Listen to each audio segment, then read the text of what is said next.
तुम्ही आम्हाला खूप चांगले रस्ते मिळवले. शाल द्या, शाल द्या. अहो तुम्ही आम्हाला चांगले रस्ते मिळवले, त्याच्यासाठी आम्ही तुमचा सत्कार करतोय. इंजिनियर्स डे आज, इंजिनियर्स डे आज, इंजिनियर्स डे म्हणून तुमचा सत्कार करतो आम्ही. आम्हाला नको का? अहो एवढे चांगले रस्ते तुम्ही आम्हाला मिळवून दिले त्याबद्दल तुमचे आभार.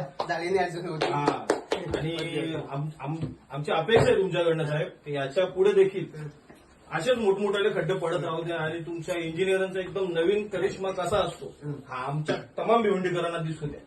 एवढीच अपेक्षा घेऊन आज आम्ही इथपर्यंत आलोय. आणि लोक मरतायत, लोकांना मरू द्या. लोक त्याच लायकीचे आहेत. नाही लोक त्याच लायकीचे आहेत. लोकांना मरू द्या. आम्हाला आमच्या नशिबी खड्डे आहेत. आम्ही खड्ड्यांसाठी जन्माला आलो. याच्या पुढे देखील आम्ही खड्ड्यातच मारणार. त्या कॉन्ट्रॅक्टरांनी खड्डे का नाही बुजवले? सगळ्याच बाजूचे खड्डे आज असेच आहेत.